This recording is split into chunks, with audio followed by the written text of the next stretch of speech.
Paskutiniu metu man atrodo, kad socialiniuose tinkluose visi kažko moko. Kaip reikia gyventi, kaip reikia jausti, kaip tapti geresniu žmogumi. O aš nenoriu tavęs mokyti, nes aš pati dar mokausi.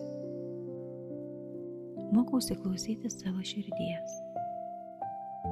Mokausi priimti save, pasitikėti savimi.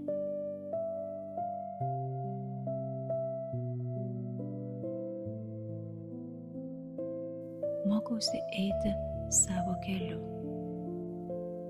Kartais suklystu, kartais sustoju, labai dažnai abejoju. Ir man tai atrodo labai paprasta ir žmogiška. Todėl ši erdvė ir nebus apie tobulumą. Ji bus apie tikrumą. Apie mažus kasdienius pasirinkimus. Apie rytinę tylą su arbatos puodeliu.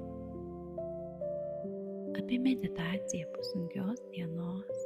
Apie drąsą pasakyti ne. Apie mokymąsi pasirinkti save.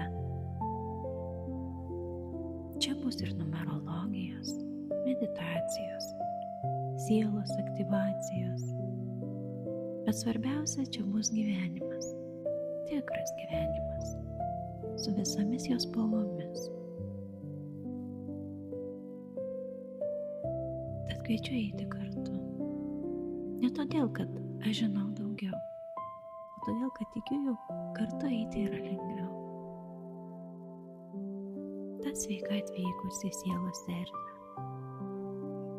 Čia mes kartu augsime, švelniai, po vieną dieną, po vieną žingsnį, švelniai į save.